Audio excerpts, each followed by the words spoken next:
Por exemplo, por que eu percebi que o TikTok era um bom canal? Porque eu fazia essas reuniões com todo mundo que entrava. Sim. E aí todo mundo que entrava falava assim, menina, eu te conheci no TikTok. Sei lá o que eu te conheci no TikTok. Sei lá. Você Tipo tinha um assim, feeling. 90% das pessoas falavam. E se você for olhar, por exemplo, o Analytics, Sim. você vai ver que a conversão final, às vezes é no Instagram, às vezes é no Ads, às vezes é de Sim. outros canais. Mas eu percebi que as pessoas me conheciam pelo TikTok. E foi Perfeito. graças a esse processo de onboarding. Perfeito. E aí, eu acho que o marketing digital hoje, ele tá muito pulverizado, né? Sim. Você pegar antigamente, era, bom, Google AdWords, né? Que hoje é Google Ads, mas era só aquilo que tinha. E era o que Aí- ou fazia ou não fazia. Aí o Facebook chegou, aí começou a evoluir. Hoje, eu acho que os usuários, eles estão presentes em uma quantidade tão grande de plataforma. E aí tem um ponto que eu acho que é o mais importante que você falou. Às vezes você depende das métricas, beleza. Sim. Mas as métricas nem sempre elas conseguem traduzir tudo. Exatamente. E aí você ter esse feeling de conversar às vezes com o usuário. É lógico, você pega um e-commerce enorme com milhões de pedidos, você fala, como que o cara vai fazer isso? Talvez com inteligência artificial já tenha até para ajudar, mas sempre tem aquele lá de você, pô, será que eu não consigo fazer uma amostragem, conversar com alguns usuários? Esse é um diferencial. Muito. E assim, aquilo que a gente falou agora há pouco, de conectar os pontos, de entender que tudo que a gente teve pra trás ajuda a nossa vida pra frente, essa ideia de conversar com as pessoas da Sim. comunidade não foi uma iluminação divina, vozes Sim, da sim. minha cabeça. Quando eu trabalhava para um e-commerce, eu caí nesse erro exatamente esse. Um dia eu abri o Analytics e eu tava começando a aprender, não sabia nada, tava nesse processo. E aí eu vi assim, nossa, gente, o ROI do Google é incrível, é tipo 4 vezes melhor do que o ROI do Instagram. Sim. Cancela todas as... Eu cancelei todas as campanhas. Eu falei, derruba o orçamento do Instagram. Pra que a gente tá gastando com isso? Gente, os dados estão mostrando. Sim. Você investir no Google. Tirei todo o dinheiro do Instagram. Nossa. Joguei todo o dinheiro pro Google. As campanhas e as vendas assim, ó, Derrubou. no chão. E aí foi quando eu parei pra pensar. Eu falei, caraca, o Google era só o final. Sim. Tem toda uma jornada por trás. E aí isso me fez querer conversar com as pessoas pra falar, pô, beleza, eu tô vendo aqui que você clicou no meu anúncio, mas qual foi a sua jornada? Como é que você me conheceu? Exato. E sabe outra coisa muito legal que eu comecei a fazer? Por que eu tava conversando com as pessoas?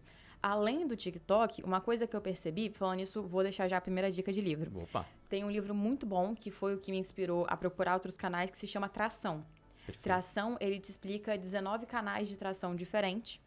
Porque, às vezes, a gente tá falando aqui de TikTok, Google, Sim, Facebook, a sim. gente fica muito bitolado Com certeza. nesses canais, achando que eles são os únicos. E eles são canais muito caros. Sim. E, principalmente para quem tá começando, você consegue diversificar. Eu tenho uma pessoa da comunidade que ele não gasta R$1 de anúncio. E ele fatura, tipo, 400, 500 mil por mês. Perfeito. Ele fatura com rádio. Olha só que Ele legal. anuncia em rádio, ele vende muito no rádio. E funciona. Funciona. E Tração, ele dá essa dica. Então, eu comecei a usar TikTok. Quando eu li Tração, eu falei, calma, eu tenho que sair só do Instagram, que o Instagram tá funcionando, eu tenho que começar a procurar outras redes. Aí me deu esse estalo conversando com as pessoas do TikTok. Mas aí, vai a segunda dica, tem um livro chamado How Brands Grow, que ele ensina sobre como marcas escalam. Perfeito. E uma das coisas que ele fala é que para você comprar de alguém, a primeira coisa que tem que acontecer é que a marca tem que estar fixada na sua cabeça. Você tem que lembrar da marca. Perfeito. E para isso a recorrência é um dos pontos muito bons que ajuda muito. Então, às vezes a gente tem até, às vezes, agência, gestor de tráfego, tem um pouquinho desse preconceito de, a frequência tá em 2, vamos baixar a campanha. A frequência tá em 3, troca o criativo. Mas a ideia é, quanto mais a gente bitolar na cabeça da pessoa, mais a chance dela lembrar da gente comprar. Porque Com hoje, certeza. eu faço no TikTok 9 vídeos por dia. Tá. Todos os dias eu posto 9 vídeos por dia. Porque eu sou louca? Um pouquinho.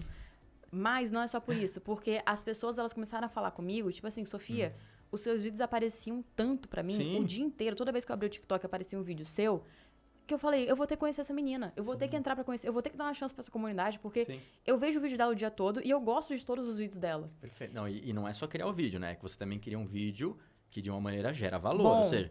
que a pessoa gosta. É. Então, tipo assim, não é como se eu tivesse só aparecendo todo dia Sim. aqui. Eu faço vídeos de valor e todos os vídeos de valor a pessoa vai acumulando um pouquinho mais de...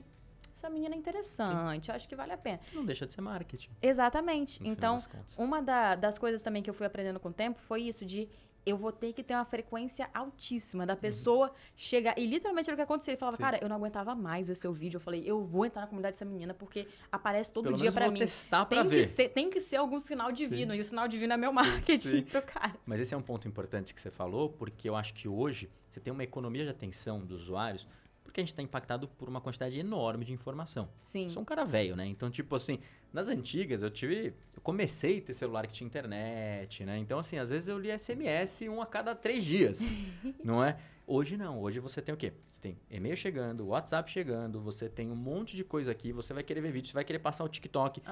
É uma quantidade tão grande de informação que você acaba tendo ali uma certa restrição, ou seja, você até vê algumas coisas, mas você não dá atenção devida. Exatamente. Né? E aí tem um ponto relevante, que o que você faz é, você está segmentando esse conhecimento, que é um conhecimento super legal, assim, que você está passando para as pessoas, né? Não deixa de ser um vídeo educacional. Sim. Muito embora curto, super educacional.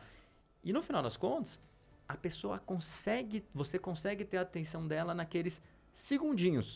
E é de segundinho que você constrói a sua marca. E isso eu acho fenomenal que você fez. E é exatamente isso, assim, a gente vê que ao longo do tempo, isso vai ficando cada vez mais forte, né? Porque a gente vai construindo de grãozinho em grãozinho e ao tempo isso vai cada vez mais se acumulando. Exato. Então, hoje já tem várias pessoas que comentam e eu fico brincando até no TikTok, eu falo assim, ó, não me siga.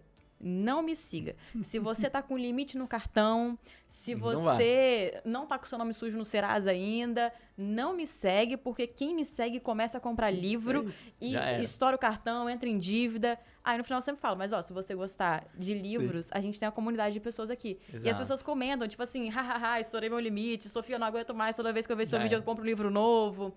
A gente vai construindo essa comunidade que eu acho que é um dos elos mais fortes. Você falou uma coisa muito importante de atenção. E eu acho que hoje o mercado ele vem muito forte com essa questão da comunidade, porque a comunidade é uma forma de você ter a atenção da pessoa de uma forma muito mais fácil. Sim. Como eu tenho uma comunidade, como eu sou, digamos, me porto como líder de uma comunidade, não só a comunidade empresa, mas dentro do TikTok e do Instagram, eu tô criando uma comunidade de pessoas que gostam de livros. Então, essas pessoas, elas têm uma chance muito maior de me dar atenção. E é por isso que eu vejo que as marcas têm muito interesse em gerar essas comunidades. Por isso, livro super fãs. Tudo que eu falar, eu vou puxar um livro aqui, ó. Nossa, juro, você vai falando, eu já vou pensando num monte, mas Super Fãs é muito bom. Super Fãs foi um dos que me ajudou a criar minha comunidade e não só porque a gente chama tudo de comunidade hoje, né? Mas uma comunidade é um espaço onde as pessoas estão interagindo, onde tem troca, onde não é só eu falando sozinha. Tipo, eu vejo várias empresas que criam um grupo no WhatsApp e o grupo é fechado. Tipo, só a empresa fala. Isso não é uma comunidade, é um grupo de aviso. Exatamente. E Super Fãs ensina como você cria de verdade uma comunidade. E me ajudou muito a fortalecer a minha. E acho que um